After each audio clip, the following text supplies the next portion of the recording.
السلام عليكم ورحمة الله وبركاته. الحمد لله رب العالمين، والصلاة والسلام على سيد المرسلين نبينا محمد وعلى آله وصحبه أجمعين. أما بعد. ప్రియ విద్యార్థులారా, ఈరోజు మనం అల్లాహ్ యొక్క దయతో సూరతుల్ అలా యొక్క తఫ్సీర్ ప్రారంభించబోతున్నాము. సూరతుల్ అలా అయితే ఈ సూరాకు సంబంధించి కొన్ని ప్రారంభ విషయాలు నేను ఇంతకుముందు క్లాస్లో చెప్పి ఉన్నాను.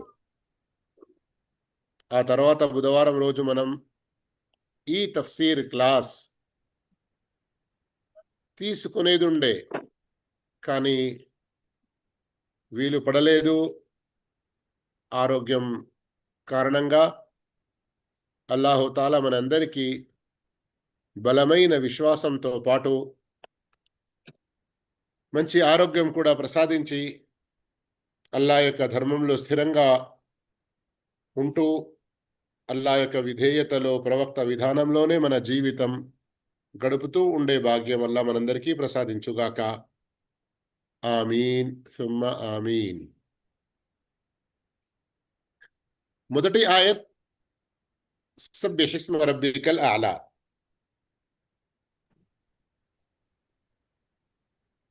ఒకవేళ మీరు జూమ్లో చూడగలిగేవారు ఇక్కడ చూస్తున్నారు. ఖురాన్ యొక్క తెలుగు అనువాదం అహ్సనుల్ బయాన్. మరియు ఎవరికైనా జూమ్లో కనబడకుంటే యూట్యూబ్లో కూడా ఇది స్పష్టంగా కనబడుతుంది. ఇప్పుడే నేను చూశాను. అక్కడ ఈ అహ్సనుల్ బయాన్ ఏదైతే నేను చూపిస్తున్నానో చూస్తూ ఖురాన్ని మంచిగా అర్థం చేసుకోవచ్చు. సబ్బిహ్ పవిత్రతను కొనియాడు, సుబ్హానల్లా అని పలుకుతూ ఉండు. దీని యొక్క భావం ఇంతకుముందే నేను చెప్పాను. 4 రకాలుగా ఉండాలి. మనం అల్లా యొక్క తస్బీహ్ 4 రకాలుగా చేయాలి. ఒకటి, మన మనస్సులో అల్లాహ్ అన్ని రకాల షిర్క్, అన్ని రకాల లోపాలు, అన్ని రకాల దోషాలకు అతీతుడు అని బలంగా నమ్మాలి. మరియు సుబ్హానల్లాహ్ అని నోటితో పలుకుతూ ఉండాలి. మూడవది, అల్లాహ్ యొక్క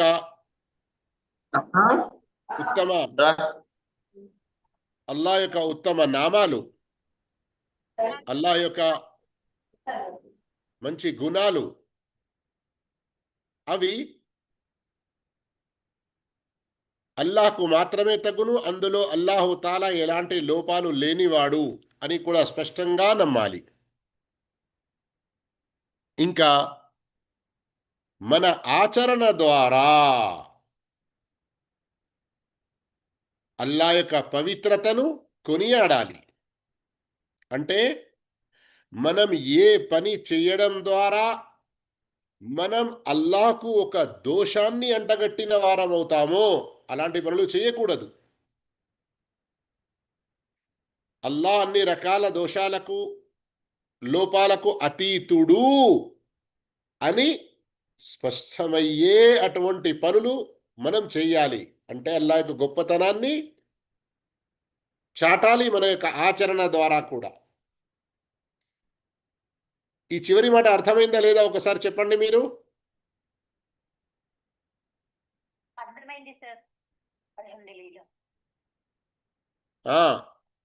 ఇక్కడ జూమ్లో ఉన్నవారు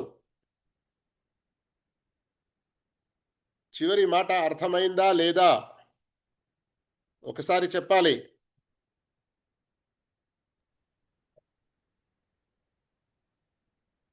ఓకే, ఉదాహరణ చూడండి. దీనికి ఒక చిన్న ఉదాహరణ మీరు గమనించవచ్చు. ఇన్షాల్లా విషయం మరింత స్పష్టమవుతుంది. మనం భారతీయులము గనక 15 ఆగస్ట్, 26 జనవరి ఇలాంటి సందర్భంలో మన దేశానికి ఏదైతే స్వతంత్రం లభించినదో దానిని పురస్కరించుకొని ఒక సంబరం, ఒక సంతోషం వ్యక్తపరుస్తాము. కానీ మన తోటి భారతీయులు కొందరు ఏం చేస్తారు, ఆ సమయంలో అక్కడ నెహ్రూ గారి లేదా గాంధీ గారి యొక్క బొమ్మలు పెట్టి అక్కడ కొబ్బరికాయ కొడతారు. అయితే ఈ సందర్భంలో మనం అల్లా యొక్క పవిత్రతను కొనియాడాలి మన ఆచరణ ద్వారా.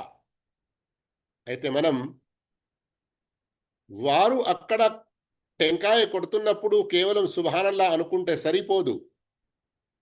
ఎప్పుడైతే ఓ రండి, మీరు మా జమాత్ యొక్క పెద్ద, మీరు మా యొక్క స్కూల్కు పెద్ద ఆర్గనైజర్, మీరు పెద్ద హెడ్ మాస్టర్, ఈ విధంగా ఎవరైనా ఒక ముస్లింని ఆహ్వానించి ముందుకు తీసుకొచ్చి అతని చేతిలో ఓ టెంకాయ ఇచ్చి కొట్టండి అని అంటే అక్కడ అతని యొక్క పరీక్ష, అతడు అల్లాకు కాకుండా వేరే వారికి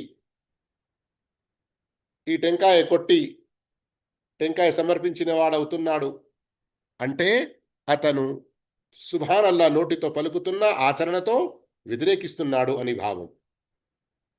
ఇప్పుడు అర్థమైందా అందరికీ క్లియర్గా? మనం అల్లా యొక్క పవిత్రతను మన ఆచరణ ద్వారా మనం ఎలా కొనియాడాలి అన్న విషయం తెలిసింది కదా.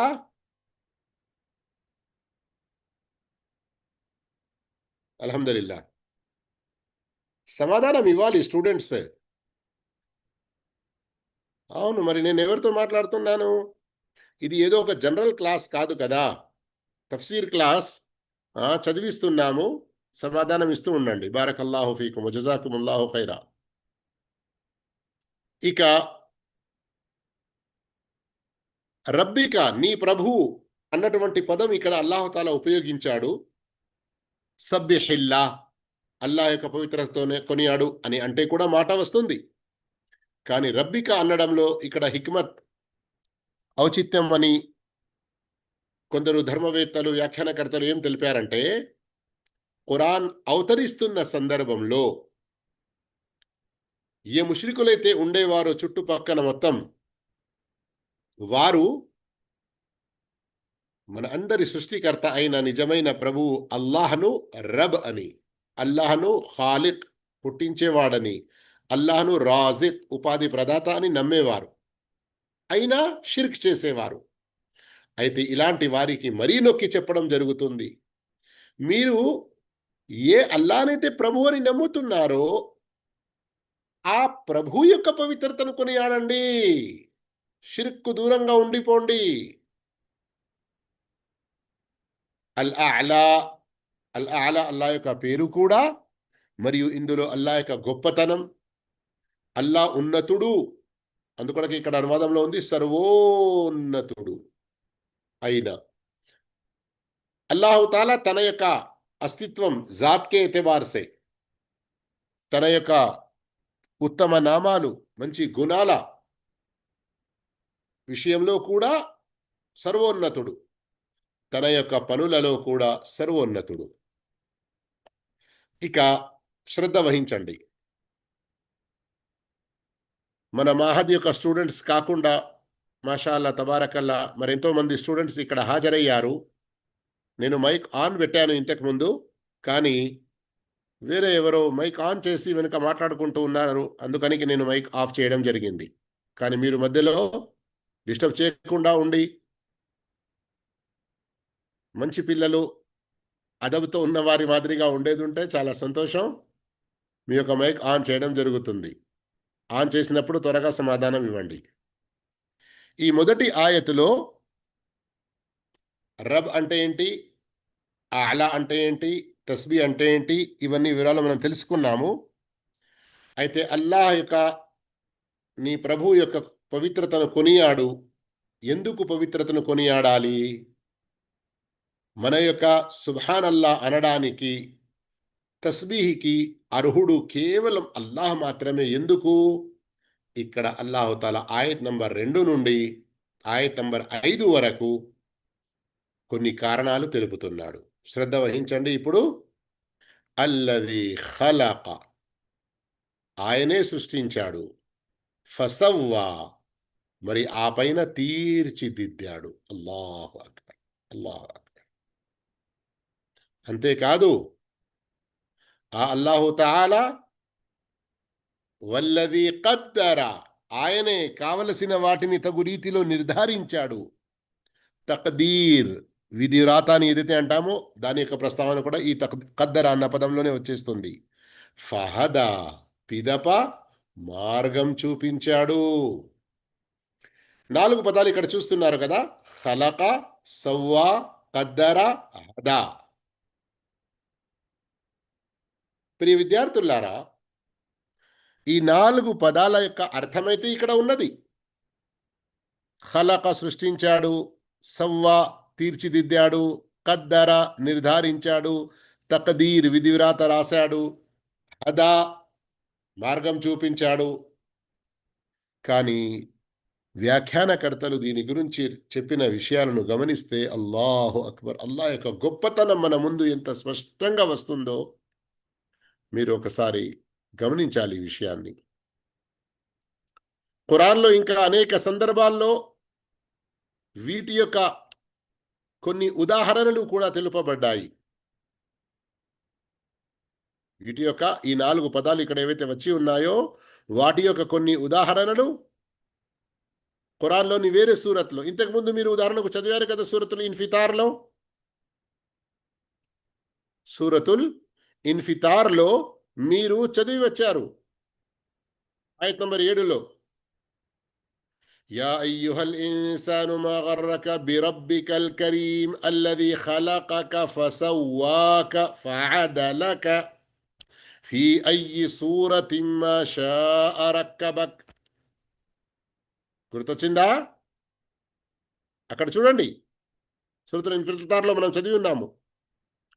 అలాగే మీరు గమనించారంటే సూరత్ అత్తీన్ అని అంటాము కదా మనం అక్కడ. అలాగే సూరత్ అస్సజ్దాలో కూడా అల్లాహు తఆలా ఈ విషయాలను వివరించాడు. సంక్షిప్తంగా, సారాంశంగా మనం చెప్పుకోవాలంటే, ఉదాహరణకు ఒక మనిషి విషయమే చూడండి. అల్లాహ్ తఆలా ఇక్కడ పూర్తి సృష్టి విషయం గురించి చెప్తున్నాడు. ఖలక అంటే అల్లాహ్ తఆలా పూర్తి సృష్టిని సృష్టించాడు. సవ్వా, ప్రతి సృష్టిలో వారికి ఎలాంటి చక్కబాటు, తీర్చిదిద్దడం అవసరమో ఆ రీతిలో తీర్చిదిద్దాడు. కద్దర, ప్రతి ఒక్కరి విధి రాత రాసి ఉంచాడు. హదా, ప్రతి ఒక్కరికి వారికి అవసరమైనది వారికి మార్గం చూపాడు. కానీ ఈ విషయం కొంచెం వివరంగా ఒక్క మానవుని విషయంలోనే మనం గమనించామంటే, అల్లాహ్ తాలా మానవుని సృష్టించాడు కదా. చూడండి, ఒక్కసారి ఆలోచించండి. ఒకవేళ ఈ కళ్ళు మనకు వెనక వైపున ఉంటే, మన ఈ మూతి, ఫేస్ అనడం లేదు నేను, మౌత్ అని ఏదైతే అంటామో మూతి, ఎందులో నుండి అయితే పండ్లు ఉన్నాయి, పెదవులు ఉన్నాయి, ఇది మన ఏదైనా ఒక వైపున ఉండేది ఉంటే, అలా కాకుండా కేవలం మనిషి ఒక తిండి విషయం ఆలోచించండి. మనిషి తినాలి, మంచి ఆహారం తీసుకోవడం ద్వారా మంచి ఆరోగ్యం, మంచి ఆరోగ్యం ద్వారా మంచి శక్తి లభిస్తుంది, మంచి శక్తి లభిస్తే మంచిగా అల్లాను ఆరాధించగలుగుతాడు. ఉదాహరణ ఒక తీసుకోండి, తినడానికి తన చేతిలో ఒక అన్నం ముద్దనే ఎత్తాడనుకోండి, చేతుల ద్వారా ముందు విషయం తెలుస్తుంది. ఆ అన్నం మెత్తగా ఉన్నదా, పాసిపోయినదా, మంచిగా ఉన్నదా, గట్టిగా ఉన్నదా. బియ్యం ఏవైతే మనం వండామో అవి మంచిగా ఉడికాయా లేవా అన్న విషయాలు మనకు మన వేళ్ళ ద్వారా తెలుస్తుంది కదా. దానితో పాటు ఏదైనా కూర కలుపుకొని ముద్ద చేసుకొని మనం పైకి ఎత్తుతాము. అందులో ఏదైనా మనకు ఇష్టం లేని మిరపకాయ వచ్చిన కళ్ళతో కనబడుతుంది, పక్కకు తీసేస్తాము. ఒకవేళ అందులో ఏదైనా మనకు ఇష్టం లేని వాసన లాంటిది ఉండేది ఉంటే ముక్కు కాడికి వచ్చేసరికి పక్కకు జరిపేస్తాము.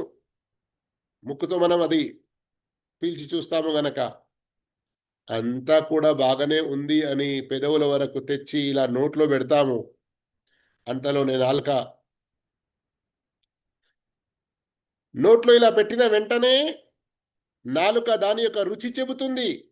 ఓ చీచి, ఇంతగనం ఉప్పు అయిపోయాయి కదా, నేను ఎలా నా కడుపులో దించాలి, లేదా ఇంకా వేరే ఏదైనా.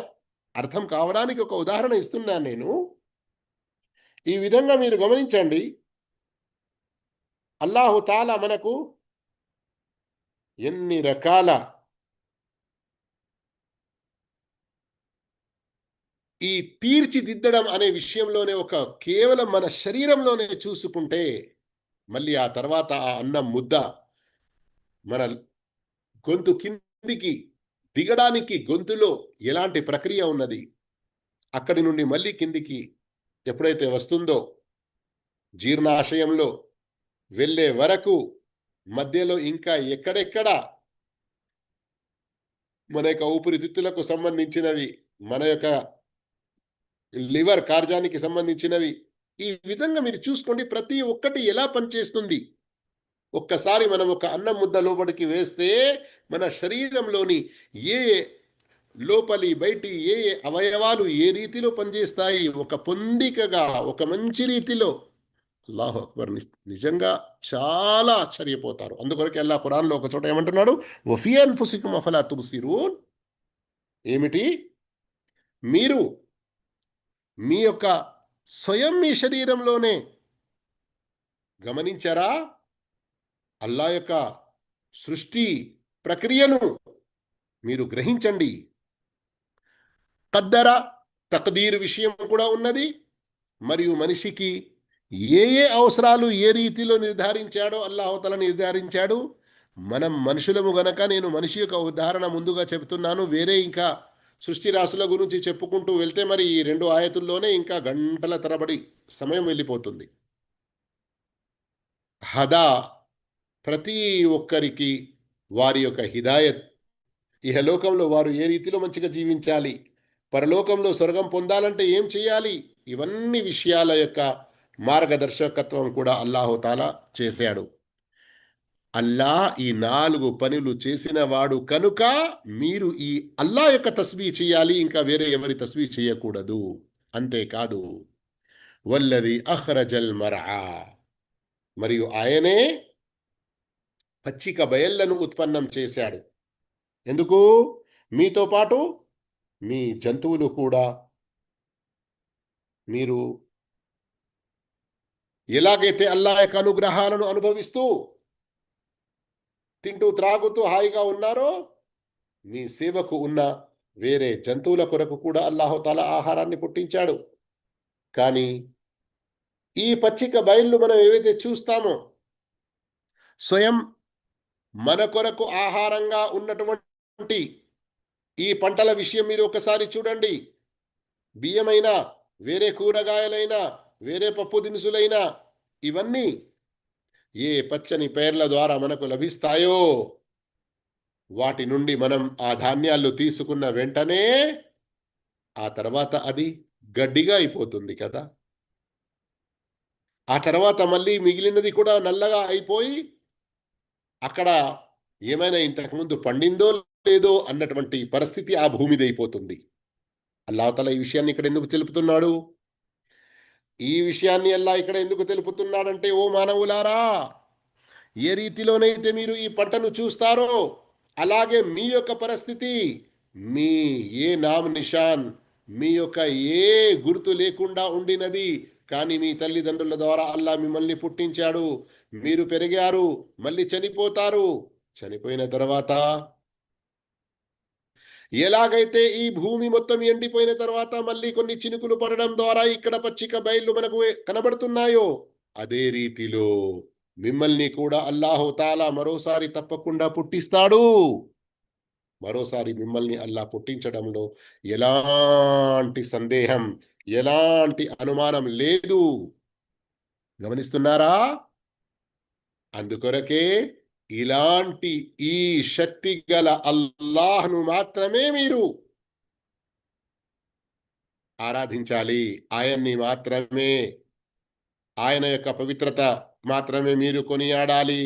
మరియు మీరు ఆ అల్లాహ్ తప్ప ఇంకా వేరే ఎవరిని ఆరాధించకూడదు. మరియు ఆ అల్లాహ్ తొలిసారి మిమ్మల్ని పుట్టించినట్లుగా మలిసారి పుట్టించే శక్తి గలవాడు అని కూడా నమ్మాలి. ఇక ఆ తర్వాత రండి, ఇహలోకంలో పుట్టించి అన్ని రకాల మార్గాలు మీకు సులభం చేసిన ఈ అల్లాహు తాలా చనిపోయిన తర్వాత కూడా మళ్ళీ పుట్టిస్తాడు కదా.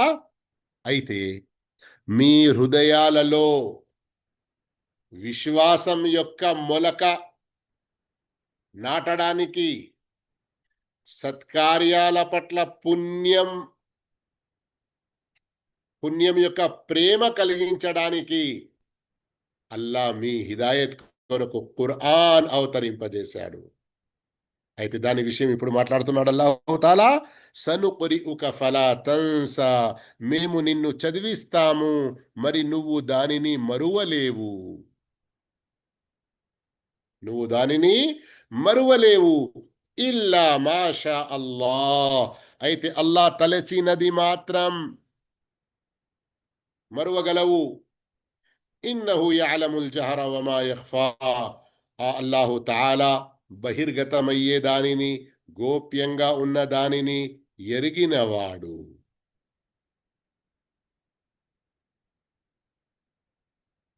మళ్ళీ ఆ తర్వాత వనుయస్సిరుక లిల్ యుస్రా, మేము నీకు సౌలభ్యాన్ని సమకూరుస్తాము.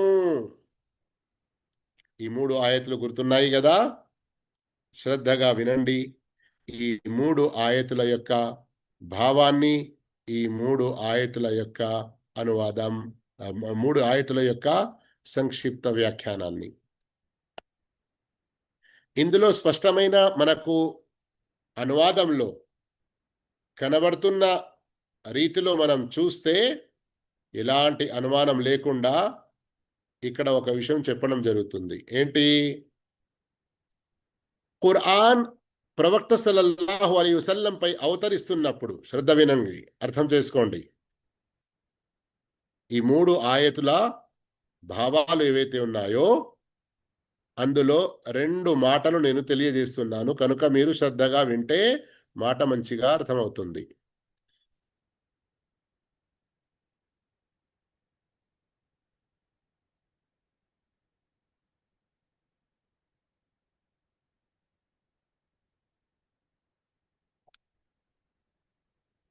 ఆయత్ నంబర్ 6, 7, 8 ఇక్కడ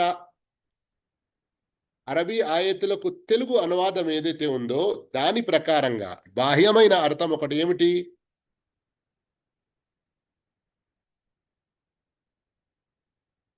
మేము నిన్ను చదివిస్తాము, మరి నువ్వు మరువలేవు. అయితే అల్లా తలచినది మాత్రం మరువగలవు. ఆయన బహిర్గతమయ్యే దానిని, గోప్యంగా ఉన్న దానిని ఎరిగినవాడు. మేము నీకు సౌలభ్యాన్ని సమకూరుస్తాము. దీని యొక్క బాహ్యమైన అర్థం ఏంటి? ప్రవక్త ముహమ్మద్ సల్లల్లాహు అలైహి వసల్లం పై ఖురాన్ అవతరిస్తున్న సందర్భంలో నాకు అల్లా ఈ ఖురాన్ ఏదైతే ప్రసాదిస్తున్నాడో నేను మరవకూడదు. నేను ఎల్లవేళల్లో నేను బ్రతికి ఉన్నంత వరకు నాకు ఈ ఆయతులు కంఠస్థం ఉండడానికి నేను మంచిగా గుర్తు చేసుకోవాలి అని ప్రవక్త సల్లల్లాహు అలైహి వసల్లం వెంటనే చదువుతూ ఉండేవారు. దీని ప్రస్తావన మనకు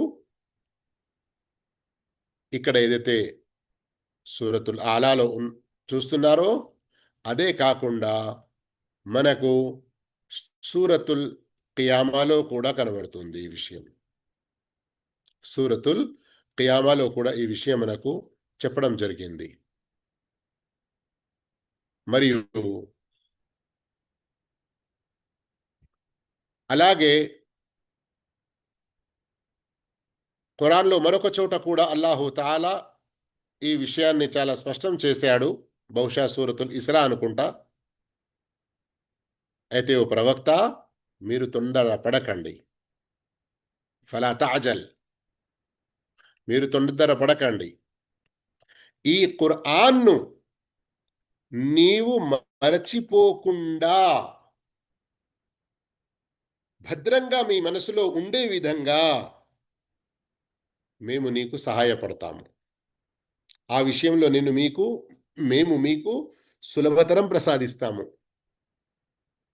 కనుక మీరు ఎలాంటి చింత లేకుండా మీకు ఎప్పుడైతే ఈ ఖురాన్ వహీ చేయడం జరుగుతుందో అప్పుడు కేవలం శ్రద్ధగా వినండి అంతే. తర్వాత దాన్ని కంఠస్థం మీ మనసులో, మీ హృదయంలో చేసే విషయంలో మేమే నీకు తోడ్పడతాము. మరి నీవు మెల్లగా చదివినా, బహిరంగంగా చదివినా అంతా కూడా అల్లాహకు చాలా మంచిగా తెలుసు. అయితే ఇక్కడ ఒక 7వ ఆయత్ ప్రారంభంలో ఏముంది? అయితే అల్లా తలచినది మాత్రం మరువగలవు. అంటే ఏమిటిది? అల్లా తలచినప్పుడు కొన్ని ఆయతులు లేదా వాటి భావాన్ని ఏదైతే రద్దుపరుస్తాడో, దాని ప్రస్తావన సూరతుల్ బకరాలో కూడా వచ్చి ఉంది. ఆ భావం అది అల్లా యొక్క ఇష్టం. మనం ఎందుకు అల్లా ఇలా చేస్తాడు అని అల్లాను అడిగే హక్కు మనకు లేదు. అల్లాను అడిగే హక్కు మనకు లేదు.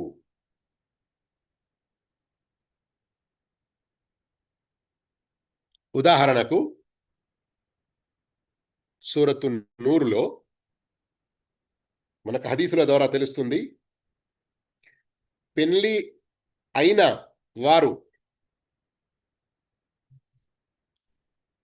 వ్యభిచారానికి పాల్పడితే వారిని రాళ్ళు రువ్వి చంపాలి అన్నటువంటి ఆదేశం కూడా ఉండింది.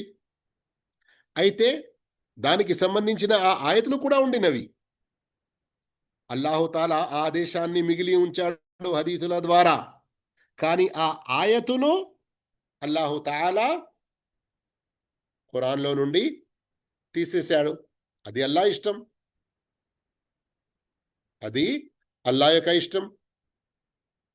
ఇక సూర బకరాలో ఉంది, అల్లా తలుచుకున్నప్పుడు ఆయతులలో రద్దు చేస్తాడు అన్న విషయం. అది ప్రవక్త సల్లల్లాహు అలైహి వసల్లం వారి జీవిత కాలంలోనే జరిగిపోయింది. ఆ రద్దు అన్నది ఇప్పుడు జరగదు.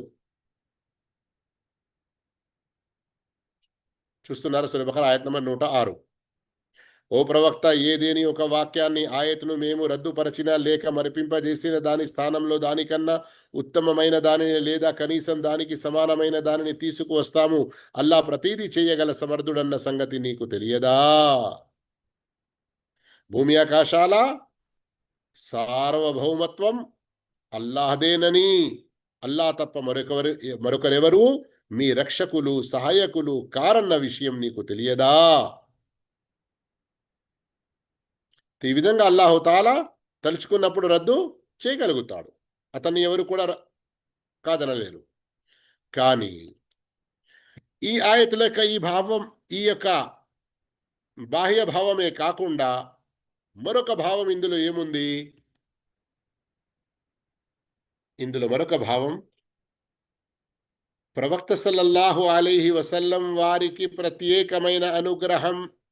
ఆయన మర్చిపోకుండా ఆయన హృదయంలో ఖురాన్ ఆయతులు నాటుకుపోయి ఉండే విధంగా అల్లాహుతాలా వారికి సహాయపడతాడు. కానీ మనం ఈ ఆయతులు మర్చిపోకుండా ఉండడానికి మన వంతు ప్రయత్నం, మన వంతు త్యాగం, ప్రయాసం మనం చేస్తూ ఉండాలి. ఒకవేళ ప్రయత్నం మనం చేశాము అంటే ఆయత్ నంబర్ 8 గమనించండి, మేము నీకు సౌలభ్యాన్ని సమకూరుస్తాము. ఇక్కడ సౌలభ్యం అన్నది మనకు ఎప్పుడు ఏర్పడుతుంది? చిన్నపాటి కష్టం ఏదైనా మనం చేసిన తర్వాతనే సౌలభ్యం అన్నది మనకు ఏర్పడుతుంది కదా. అందుకొరకు ఖురాన్ యాద్ చేయడంలో కూడా మనం కష్టపడాలి. మన సమయాన్ని, మన నిద్రను, మన యొక్క ప్రయత్నాన్ని అందులో వెచ్చించాలి. అప్పుడు అది మనకు అల్లా యొక్క దయతో ఎంతో సులభతరం ఏర్పడుతుంది. మరో రకంగా ఇందులో నేను ప్రారంభంలోనే చెప్పినట్లు శరీరపరంగా చూసుకుంటే ఇంకా వేరే రకంగా అల్లాహుతాలా మనల్ని ఎంతో మంచిగా తీర్చిదిద్ది ఎంతో మంచి రీతిలో పుట్టించిన వాడు ఫహదా. ఫహదా అని చదివారు కదా 3వ ఆయత్ చివరిలో. ఫహదా, ఆ హిదాయత్ అల్లా ఎలా ఇచ్చాడు? ఖురాన్ ద్వారా, హదీస్ ద్వారా ఇచ్చాడు. కనుక మనం ఈ ఖురాన్ హదీసును చదువుతూ ఉండాలి, నేర్చుకుంటూ ఉండాలి. నేర్చుకుంటూ ఉన్న తర్వాత సరిపోతుందా? లేదు, ఇతరులకు బోధ చేస్తూ ఉండాలి. అదే విషయం గమనించండి ఆయత్ నంబర్ 9లో. కనుక నీవు ఉపదేశం లాభదాయకం అయితే ఉపదేశిస్తూ ఉండు. ఈ లాభదాయకం అయితే అని ఏదైతే ఇక్కడ ఉన్నదో, లాభదాయకం లేకుంటే వదిలేయి అన్నటువంటి భావం కాదు. ఇక్కడ 2 భావాలు కనీసం గుర్తుంచుకోండి.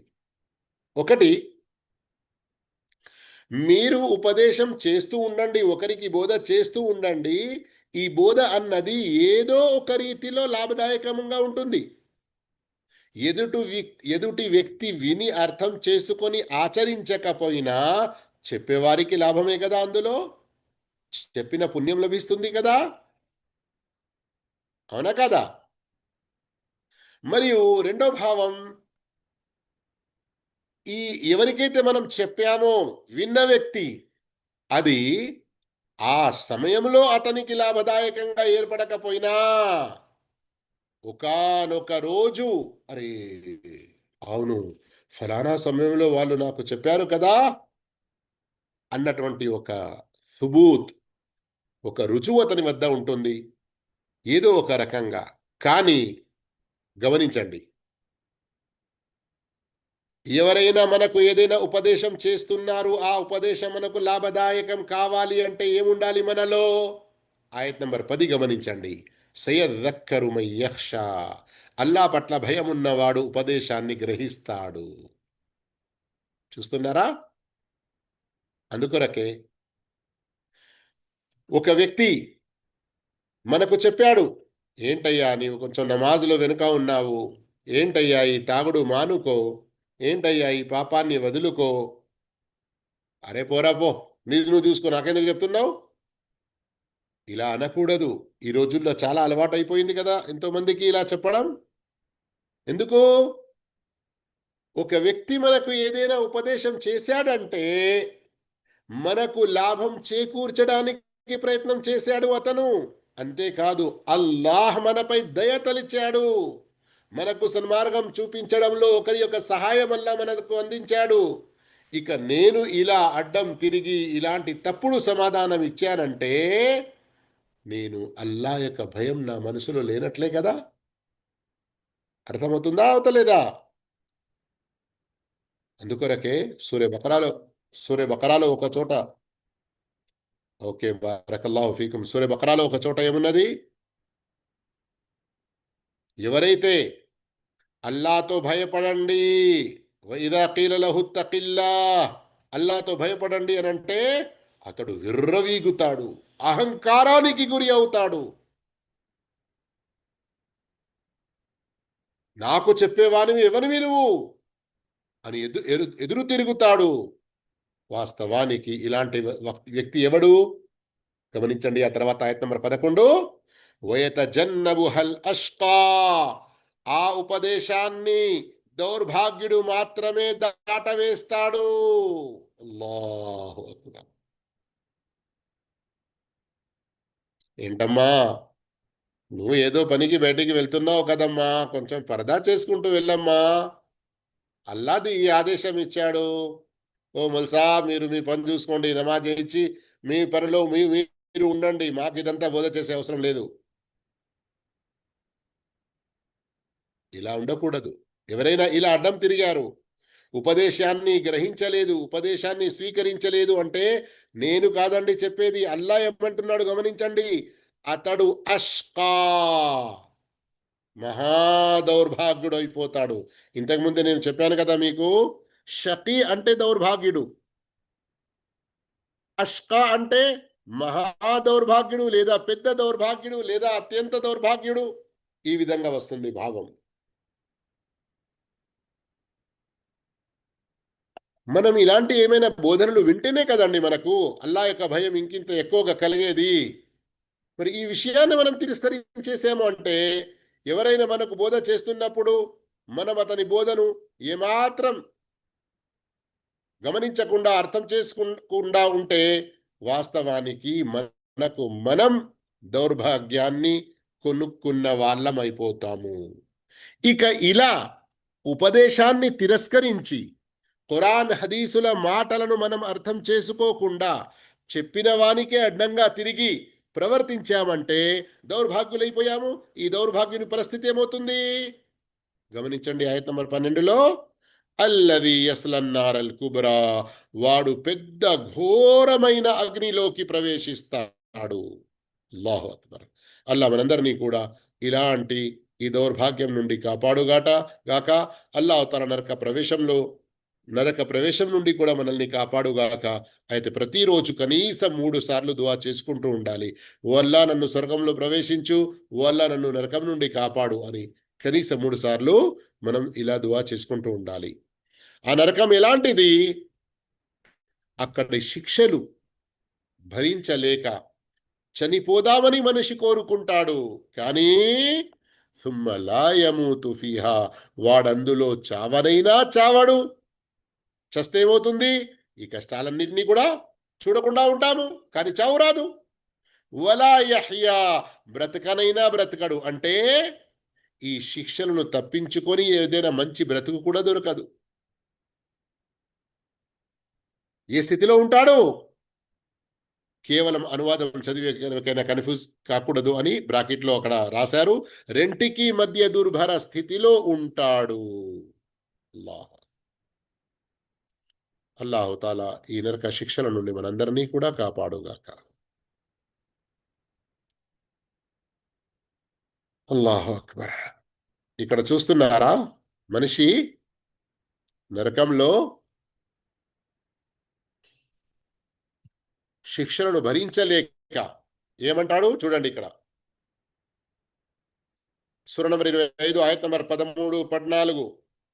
వఇదా ఉల్కు మిన్హా మకానన్ దయ్యికం ముకర్రనీన్, నరకంలోని ఒక ఇరుకైన స్థలంలో వారిని కాళ్ళు చేతులు బంధింపబడిన స్థితిలో పడవేయబడినప్పుడు దఅవ్ హునాలిక సుబూరా, వారు అక్కడ చావు కోసం అరుస్తారు.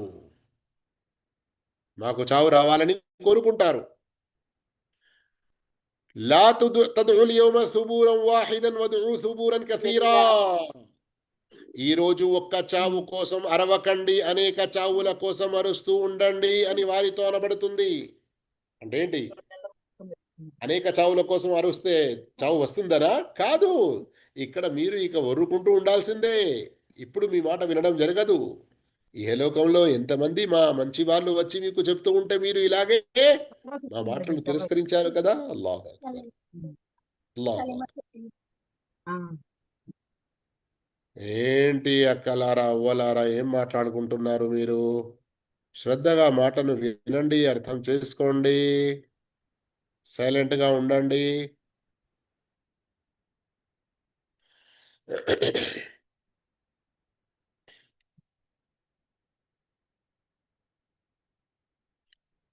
అలాగే మనం ఇంతకుముందు కూడా చదివి వచ్చాము సూరతుల్ ఇన్షిఖాక్‌లో ఈ ఆయత్. మరెవరి కర్మల పత్రం అతని వీపు వెనుక నుండి ఇవ్వబడుతుందో అతను చావు కోసం కేకలు వేస్తాడు, మరి అతను మండే నరకాగ్నిలో ప్రవేశిస్తాడు. ఇన్నహు కాన ఫీ అహ్లిహి మస్రూరా, ఈ వ్యక్తి లోకంలో తన వారి మధ్య తెగ సంబరపడేవాడు. ఈ రోజుల్లో ముస్లింలకు బాధ కలిగిస్తూ తిరిగి వెళ్ళి తమ యొక్క గ్యాంగ్లో గ్రూపులో తమ యొక్క ఇంటి వారు తమ యొక్క ఫ్రెండ్స్ వారందరికీ ఎంతో సంతోషంగా చెప్పుకుంటూ తిరుగుతారు కదా. కానీ ప్రళయ దినాన పరిస్థితి చాలా గాంభీర్యంగా ఉంటుంది.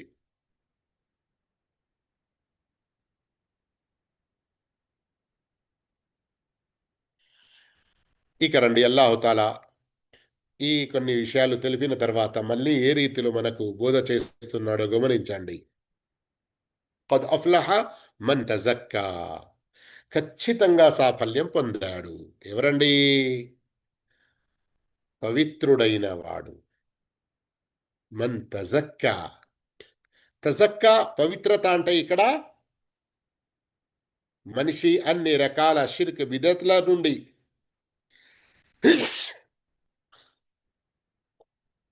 అల్హమ్దులిల్లాహ్.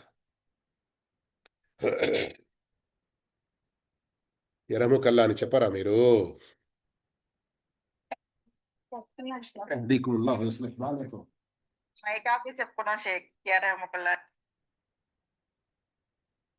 మైక్ ఆన్ చేయడంలో ఆలస్యం అవుతుంది, లేదా అంటే ముందే చెప్పేశారు కావచ్చు, తెలుసు నాకు. అల్హమ్దులిల్లాహ్. బారకల్లాహు ఫీకుం. ఎందుకంటే ఈ విషయం ప్రత్యేకంగా నేను కొన్ని సందర్భాల్లో గుర్తు చేస్తాను. ఎందుకంటే సర్వసామాన్యంగా మన ప్రాంతాల్లో ధర్మం కొంతవరకు తెలిసిన వాళ్ళల్లో కూడా ఇలాంటి తుమ్మిన సందర్భంలో అల్హమ్దులిల్లా అనడం, విన్నవారు అల్హమ్దులిల్లా, విన్నవారు యర్హముకల్లా అనడం, మళ్ళీ తుమ్మినవారు యహదీకుముల్లా యుస్లిహ్ బాలకుం అనడం, ఈ సున్నతును మర్చిపోతున్నారు. తెలిసిన వాళ్ళు కూడా చెప్పడానికి ఎందుకో నలుగురు మధ్యలో ఉన్నప్పుడు సాహసించరు. అయ్యో ఎవరేమనుకుంటారో అంటారు. మరోవైపున ఎన్నో స్కూళ్ళలో తప్పుడు బోధ చేయడం జరుగుతుంది. ఏంటి తెలుసా? ఒక సందర్భంలో ఎవరింటికి వెళ్ళాను గుర్తు రావట్లేదు, కానీ ఒక చిన్న పిల్లాడు అప్పుడే ఇంకా ఫస్ట్ క్లాస్‌లో కూడా కాదు, నర్సరీలో, ఎల్‌కేజీలో, యూకేజీ ఏ కేజీలో ఉన్నాడో తెలియదు. అతని కేజీ ఎంతనో బరువు అది కూడా నాకు తెలియదు. అయితే ఏమైంది? తుమ్ము వచ్చింది అతనికి. వెంటనే అక్కడ సారీ అని అన్నాడు. "క్యో బేటా సారీ క్యో బోలే ఆప్? సారీ అని ఎందుకన్నావు బిడ్డ? అల్హమ్దులిల్లా అనాలి కదా" అంటే, లేదు మా టీచర్ చెప్పారు స్కూల్లో మాకు తుమ్మిన వెంటనే ఎవరైనా అక్కడ ముందు ఉండేది ఉంటే సారీ చెప్పాలి అని. కాదు బిడ్డ, ఇలాంటి విషయం మన ప్రవక్త విధానానికి వ్యతిరేకం ఇది. తుమ్ము తుమ్మినందుకు నువ్వేం తప్పు చేయలేదు. ఒకరికి ఇబ్బంది ఏం కలిగించడం కాదు. తుమ్ము యొక్క విధానం ఉన్నది. మనకు తుమ్ము వచ్చినప్పుడు ఎవరి మనం స్వరం తగ్గించే ప్రయత్నం చేయాలి. కావాలని పెద్దగా చేయకూడదు. మరియు ఏదైనా దస్తీ కానీ, కర్చీఫ్ కానీ కనీసం మన యొక్క ఈ చెయ్యిని ఇలా అడ్డం పెట్టుకోవాలి. తుమ్ము యొక్క తుంపరులు ఎదుటి వారిపై పడకుండా మరియు అల్హమ్దులిల్లా అనాలి అని చెప్పడం జరిగింది. ఇలా స్కూళ్ళల్లో కూడా తుమ్మితే సారీ చెప్పాలి అన్నటువంటి తప్పుడు బోధనలు ఇవ్వడం జరుగుతున్నాయి. సరే, మంచిది. తజక్కా అన్ని రకాల షిర్క్ బిద్అతులకు దూరంగా ఉండాలి. తజక్కా తన మనస్సును పరిశుభ్రపరుచుకోవాలి. ఏ కపటము, జిగత్సు, ఎలాంటి అసూయ, ఎలాంటి చెడు గుణాలు లేకుండా ఉండాలి. వదకర స్మ రబ్బిహి ఫసల్లా, అతను తన ప్రభు నామాన్ని స్మరించాడు. ఈ విషయంలో కూడా సర్వసామాన్యంగా మన వద్ద చాలా చాలా బద్ధకం ఉన్నది. ధర్మం తెలిసిన వాళ్ళల్లో కూడా కూర్చుంటూ లేస్తూ ఎల్లవేళల్లో అల్లా యొక్క నామస్మరణ చేయడం, సుబ్హానల్లా, అల్హమ్దులిల్లా, అల్లాహు అక్బర్, లా ఇలాహ ఇల్లల్లాహ్, లా హౌల వలా ఖువత ఇల్లా బిల్లా. ఏదైనా సందర్భంలో ఎవరితోనైనా కలిసినప్పుడు ఏదైనా మాట సందర్భంలో ఏదైనా విషయం, ఇలాంటి సందర్భాల్లో అల్హమ్దులిల్లా, సుబ్హానల్లా, బారకల్లాహు ఫీక్, అహ్సనల్లాహు ఇలైక్, ఇలాంటి దువాలు ఇచ్చుకుంటూ మనం ఉండడం, అల్లాను గుర్తు చేసుకుంటూ ఉండడం ఎల్లవేళల్లో చాలా ముఖ్య విషయం. అలాగే నమాజు ఆచరించాడు. ఆరాధనల్లో కలిమ లా ఇలాహ ఇల్లల్లాహ్ తర్వాత నమాజ్ యొక్క ప్రాముఖ్యత చాలా గొప్పది గనక అందుకొరకే ఇక్కడ దాని ప్రస్తావన వచ్చింది. ఈ 2 ఆయతులు, ఆయత్ నంబర్ 14 మరియు 15 ఏదైతే మీరు చూస్తున్నారో, ఇందులో మరొక భావం కూడా ఉంది అని ధర్మవేత్తలంటారు. అదేమిటి? ఈ ఆయతులలో ఈదుల్ ఫిత్ర్, రమదాన్ ముగింపు, సదకతుల్ ఫిత్ర్, ఈద్ యొక్క నమాజ్, వీటి ప్రస్తావన ఉన్నది అని. ఏ రీతిలో? ఇదే క్రమంలో మన్ తజక్కా వదకర స్మ రబ్బిహి ఫసల్లా, రమదాన్ ముగించినది, నెలవంక కనబడినది, ఇప్పుడు మనం పండుగ జరుపుకోవాలి అని తెలిసిన వెంటనే తజక్కా జకాతుల్ ఫిత్ర్ ఇవ్వాలి, సదకతుల్ ఫిత్ర్ ఇవ్వాలి, ఫిత్రాన చెల్లించాలి. అప్పటి నుండే అల్లాహు అక్బర్ అల్లాహు అక్బర్ అల్లాహు అక్బర్ లా ఇలాహ ఇల్లల్లాహు అల్లాహు అక్బర్ అల్లాహు అక్బర్ వలిల్లాహిల్ హమ్ద్ చదువుతూ ఉండాలి, చదువుతూ ఉండాలి. ఎప్పటి వరకు? పండుగ స్థలానికి చేరుకునే వరకు. ఆ తర్వాత ఖుతుబా కంటే ముందు నమాజ్ అదా చేయాలి, నమాజ్ అదా చేయాలి. సూరతుల్ అలాలోని ఆయత్ నంబర్ 14 మరియు 15లో రమదాను ముగింపు నెలవంక వెంటనే జకాతుల్ ఫిత్ర్ చెల్లించడం మరియు అప్పటి నుండే తక్బీర్ చెప్పుకుంటూ ఉండడం, మరుసటి రోజు తెల్లారిన తర్వాత సూర్యోదయం అయ్యాక 15-20 నిమిషాల తర్వాత నుండి పండుగ నమాజు చేయడం ప్రారంభించడం, వీటి ప్రస్తావన ఉన్నది. మరియు సూరతుల్ కౌసర్, సూరతుల్ కౌసర్లో ఫసల్లి లిరబ్బిక వన్హర్, ముందు నమాజ్ చేయాలి, ఆ తర్వాత వచ్చి కుర్బానీ చేయాలి అన్నటువంటి ప్రస్తావన అందులో ఈదుల్ అద్హాకు సంబంధించిన ఆదేశం ఉన్నది. ఈ విధంగా అల్లాహు తాలా మనకు అల్లా మనపై చేసిన అనుగ్రహాలను గుర్తు చేస్తున్నాడు. శారీరక అనుగ్రహాలే కాకుండా మన ఆధ్యాత్మిక, మన యొక్క ఆత్మీయంగా మనకు కావలసిన హిదాయత్ ఖురాన్ హదీస్ ద్వారా దొరుకుతుంది. దాని గురించి చెప్పిన తర్వాత ఎవరైతే ఈ ఖురాన్ హదీస్ బోధనను తిరస్కరిస్తారో వారికి ఏ చెడ్డ స్థానం ఉన్నదో అది తెలిపిన తర్వాత, చెడ్డవారు అని చెప్పాడు కదా అల్లాహ్ తాలా ఇక్కడ, అష్కా, అతడు నరకంలో ప్రవేశిస్తాడు అని. అందుకొరకు వెంటనే అల్లాహ్ తాలా ఇక్కడ అఫ్లహ, దౌర్భాగ్యుడు నరకంలో వెళ్తాడు. మరి ఆ దౌర్భాగ్యుడికి భిన్నంగా ఆపోజిట్లో ఉండేవాడేవాడు? సౌభాగ్యవంతుడు, సాఫల్యం పొందేవాడు. వారి యొక్క గుణాలేంటి? ఇలా ఉంటాయి. కానీ ఈ రోజుల్లో అనేక మంది తమకు తాము ముస్లింలు అనుకుంటూ కూడా ఎలా ప్రవర్తిస్తున్నారు? 16వ ఆయతులో అల్లా తెలిపాడు, బల్ తుసిరూనల్ హయాత దునియా, కానీ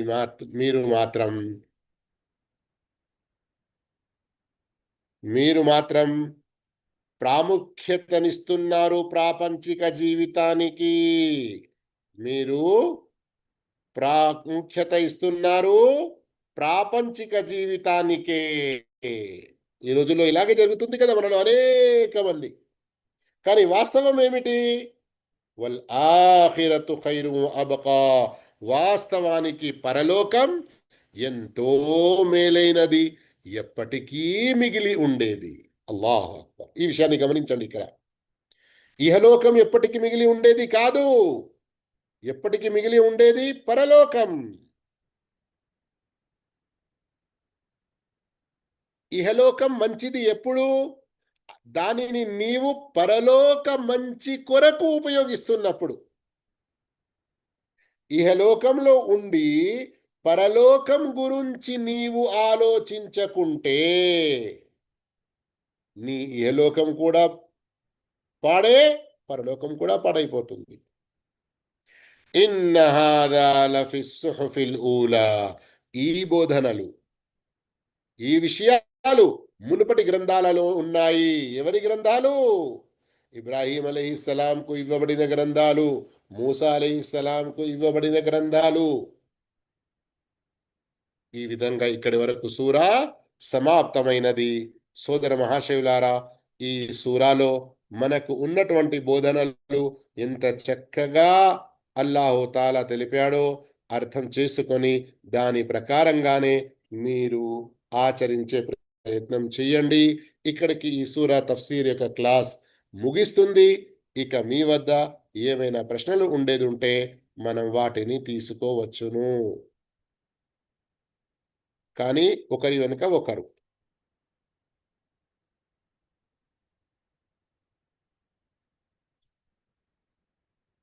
వఅలైకుం అస్సలాం వరహమతుల్లాహి వబరకాతుహు. చెప్పండి, ఏంటి ప్రశ్న? సార్ ఈ లెసన్ గురించి కాదు, జనరల్ క్వశ్చన్ సార్. నో అంటే ప్రాబ్లం. మనం ఇషా నమాజ్ చదివేటప్పుడు చిన్న డౌట్ ఏంటంటే కొంతమంది ఏమో ఫజర్ నమాజ్ వరకు కూడా ఇషా టైం ఉంటుంది అని చెప్తారు.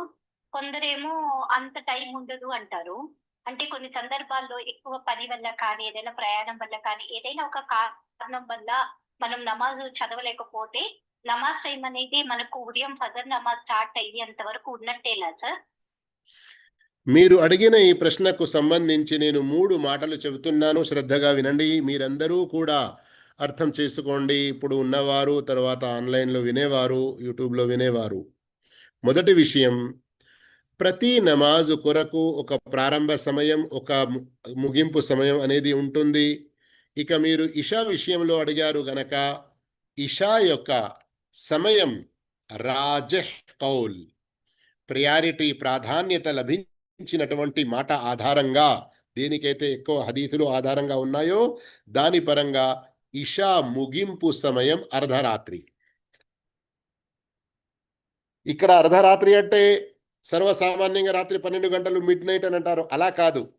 సూర్యాస్తమయం నుండి ఫజర్ ప్రారంభ సమయం వరకు ఎన్ని గంటలు ఉంటాయో అందులో మీరు సగం చేయాలి. ఇది ఒక మొదటి మాట. రెండో మాట ఏమిటంటే, కొన్ని హదీసుల ఆధారంగా ఫజర్ వరకు కూడా ఇషా సమయం ఉన్నది అని కొందరి అభిప్రాయం ఉన్నది. కానీ ఇంతకుముందు నేను చెప్పినట్టు మొదటి మాటలో రాజెహ్, ప్రాధాన్యత కలిగిన, ప్రియారిటీ ఇవ్వబడిన ఆధారాల ప్రకారంగా ప్రియారిటీ ఇవ్వబడినటువంటి మాట ఏమిటి? అర్ధరాత్రి మాట ఎక్కువ నిజం. ఇక మూడో మాట, ప్రత్యేకంగా ఇషాకు సంబంధించి కానివ్వండి, లేదా ఏ నమాజ్ అయినా, ఏదైనా ధర్మపరమైన కారణం వల్ల మనం ఏదైనా నమాజు దాని ముగింపు సమయానికంటే ముందే చేయలేకపోతే, అయ్యో ఇక సమయం అయిపోయింది కదా అని ఊరుకుండేది కాదు. ఆ నమాజును తప్పకుండా మనం చెయ్యాలి. ఒకవేళ సమయం అయిపోయినప్పటికీ కూడా నమాజ్ తప్పకుండా చేయాలి. కానీ సమయం దాటిన తర్వాత చేసిన నమాజ్ యొక్క పుణ్యం, దాని సమయం దాటక ముందు చేసిన నమాజు పుణ్యం, మరియు నమాజ్ యొక్క దాని తొలి సమయంలో చేసే నమాజు పుణ్యం, ఈ మూడిట్లో తేడాలు ఉంటాయి. అయితే నేను ఇక్కడ మీతో అందరితో ఒక ప్రశ్న అడుగుతున్నాను. 3 సమయాలు చెప్పాను నేను. ఒక మనిషి, ఉదాహరణకి ఇషా నమాజ్ అనుకోండి, ఒక మనిషి ఇషా నమాజ్ దాని తొలి సమయంలో చదివాడు, మరొక మనిషి దాని ఇషా నమాజ్ దాని చివరి సమయంలో చదివాడు, అంటే సమయం దాటక ముందే, ముగింపు కంటే కొంచెం ముందు. మూడో వ్యక్తి సమయం దాటిపోయిన తర్వాత చదివాడు. ఈ ముగ్గురిలో ఎవరికి ఎక్కువ పుణ్యాలు లభిస్తాయండి? ఎలా? తొలి సమయంలో చేసే వ్యక్తికి.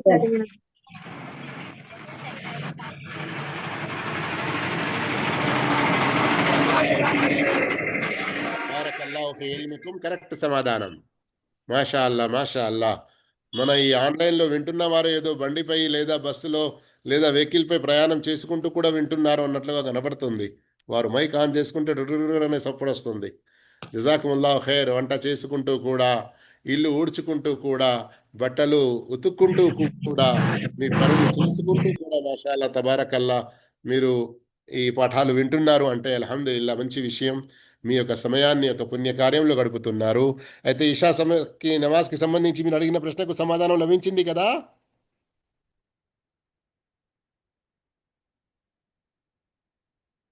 ఓకే, ఇంకా ఎవరి వద్ద ఏదైనా ప్రశ్న?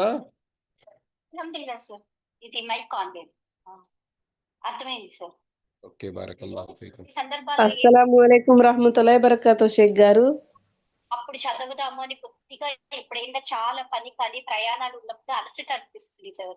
అప్పుడు ఇలా తెలిసిందనమాట, అలా చదవకూడదు, మాక్సిమం అర్ధరాత్రి లోపు ఉంది అన్నప్పుడు అది కొద్దిగా భయం అనిపించింది సార్. మీరు అడిగిన దానికి, మీరు ఇంత మాట చెప్పిన దానికి మరొక సలహాగా నేను ఒక మాట చెప్తున్నాను. బహుశా ఇంట్లో ఉండే ప్రతి స్త్రీకి కానివ్వండి, లేదా ఏదైనా నైట్ డ్యూటీ చేసేవారు, లేదా కొందరు మధ్యాహ్న డ్యూటీ చేస్తారు, వారి డ్యూటీ అయిపోయేసరికి రాత్రి 11, 12 ఇలా అవుతుంది. అయితే విషయం ఏంటంటే, ఎవరైనా ఇషా నమాజ్ విషయంలో ప్రత్యేకంగా చాలా అలసిపోవడం వల్ల, చాలా పని ఉండడం వల్ల, చాలా ఇరుకులో చిక్కుకొని ఉన్నారు, ఆ నమాజు కొరకు సమయం కలగడం లేదు, అలాంటి వారు ఇషా ప్రాధాన్యత ఇవ్వబడిన సమయం అర్ధరాత్రి అని ఏదైతే తెలుసుకున్నామో, ఆ సమయం దాటక ముందు కనీసం ఫర్జ్ 4 రకాట్లు చేసుకోండి. కనీసం ఫర్ద్ 4 రకాతులు చేసుకోండి. ఆ తర్వాత దాని యొక్క సున్నత్, వితర్ ఇవన్నీ మీరు తహజ్జుద్ కొరకు లేచినప్పుడు, ఫజర్కు ముందు లేచినప్పుడు చేసుకున్నా ఇబ్బంది లేదు, పాపం ఏమీ లేదు ఇన్షాల్లా.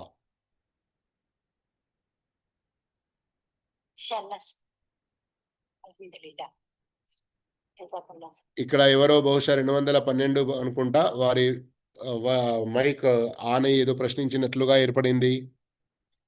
అస్సలం అలైకుం రహమతుల్లాహి బరకాతు షేక్ గారు. నేనే ఇంతవరకు సలాం చెప్తాను. వాలేకుం షేక్ సలాం గారు, రహమతుల్లాహ్. నాకు ఒక డౌట్ అంటే ఇప్పుడు క్లాస్ గురించి కాదు షేక్ గారు, ఖురాన్ చెప్పండి. గురించి. ఖురాను ఇప్పుడు నాకు కొందరు ఏమన్నారంటే ఖురాన్ని ఉదువు లేకుండా కూడా పట్టుకోవచ్చు, కానీ ఓపెన్ చేయకూడదు అన్నారు షేక్. ఇప్పుడు మనం అదే మనకు ఉదువు పోతూ ఉంటది కదా షేక్ గారు, బాత్రూమ్ పోయినప్పుడు ఇట్లా ఉదిపోతూ ఉంటది కదా, అలాంటప్పుడు మనం ఖురాన్ ఓన్లీ పట్టుకోవచ్చు. ఎవరైనా అడిగారు ఖురాన్ వియ్యొచ్చు అంటే ఓపెన్ చేయకూడదు అన్నారు. ఇది కరెక్టా కాదని నా డౌట్ షేక్ గారు. ఇక్కడ కొందరు ఉలమాలు ఏదైతే పట్టుకోవచ్చు, ఎవరికైనా ఇవ్వచ్చు, తీసుకోవచ్చు, కానీ తెరవకూడదు అని ఏదైతే అన్నారో, తెరవకూడదు అని అంటే అక్కడ భావం ఆయతులు అరబీలో ఏవైతే రాసి ఉన్నాయో, ఆ ఆయతులు రాసి ఉన్న చోట తమ ఆ చెయ్యి, వేలు పెట్టకుండా ఉంటే మరీ మంచిది అని అంటారు. అది అసలు విషయం. పవిత్రత పరిశుభ్రంగా లేని సమయంలో ఖురాన్ పట్టుకోకూడదు అని అంటే ప్రత్యేకంగా ఆయతులు రాసి ఉన్న చోట మన శరీర భాగం తగలకుండా ఉండడం మంచిది అని అంటారు. కానీ వేరే దాని బైండింగ్ లేదా అది కవర్లో ఉన్నది, ఆ రీతిలో పట్టుకొని మనం ఎవరికైనా ఇస్తున్నాము, తీసుకుంటున్నాము, ఇబ్బంది లేదు అని అంటారు. అల్హమ్దులిల్లా. అదే నేను ఇక్కడ మా కువైట్లో మా ఇంట్లో ఆమె మా మామయ్య చెప్పిందంట ఖురాన్ ఇయమంటే, నేను ఉదువు లేదు మామ అంటే ఏమి పట్టుకోవచ్చు, ఇయ్యొచ్చు, ఇబ్బంది లేదు, మనం ఓన్లీ ఓపెన్ చేసి అవును, చదవకూడదు అని చెప్పింది. కరెక్ట్. ఇంకా ఏదైనా ఎవరిదైనా ప్రశ్న లేకుంటే ఇక్కడ మాకు నమాజ్ సమయం అవుతుంది. ఒకవేళ ఏదైనా. వాలేకుం అస్సలాం రహమతుల్లాహి వబరకాతు. షేక్ స్టార్టింగ్ లో చెప్పారు కదా జెండా వందనం గురించి, కొబ్బరికాయ కొట్టి దండం పెడతారు కదా షేక్, అది ఒకసారి చెప్పరా మళ్ళీ? నేను చెప్పాను. ముస్లిమ్స్ అయితే సుబ్హానల్లా చెప్పి కొట్టాలి. అస్తగ్ఫిరుల్లా. కాదు కాదు కాదు కాదు అమ్మా, కాదమ్మా, సుబ్హానల్లా చెప్పి కొట్టాలి అని నేను చెప్పలేదు. నాకు సరిగ్గా అర్థం అవ్వలేదు షేక్. సరే, వచ్చి మరోసారి చెప్తున్నాను. నేను అక్కడ చెప్పిన ఉదాహరణ ఇచ్చాను. నేను ఏమిచ్చాను? మనం అల్లా యొక్క పవిత్రతను మన ఆచరణ ద్వారా కూడా వ్యక్తపరచాలి. ఆచరణ ద్వారా ఎలా వ్యక్తపరచాలి? ఎన్నో సందర్భాలు ఉండవచ్చు మన జీవితంలో, అలాంటివి రావచ్చు, కానీ సర్వసామాన్యంగా అందరికీ తెలుస్తుంది అని నేను ఒక ఉదాహరణ ఇచ్చాను. ఏంటి ఉదాహరణ అది? మీరు జెండా వందనం అని ఏదైతే అంటారో, అది కరెక్ట్ పదం ఏంటో నాకు తెలియదు, సర్వసామాన్య ప్రజలు అంటూ ఉంటారు. కానీ 15th ఆగస్ట్ లేదా ఇలాంటి సందర్భంలో అక్కడ ఏదైతే జెండా వద్ద మన ఇందిరా గాంధీ లేకుంటే మన గాంధీజీ, నెహ్రూ గారి యొక్క ఫోటోలు ఏదైతే పెడతారో అక్కడ ఎంతోమంది కొబ్బరికాయ కొడతారు. అయితే మన ముస్లింలలో కొందరు ఏమనుకుంటారు, నేను సుబ్హానల్లా అనుకుంటాను, తర్వాత క్షమాపణ కోరుకుంటాను, కానీ నా టెంకాయ కొట్టేద్దాము. ఇలా టెంకాయ కొట్టడం మన ఆచరణ పరంగా మనం సుబ్హానల్లాకు వ్యతిరేకం చేస్తున్నట్లు. కనుక అలాంటి చోట టెంకాయ కూడా కొట్టకూడదు.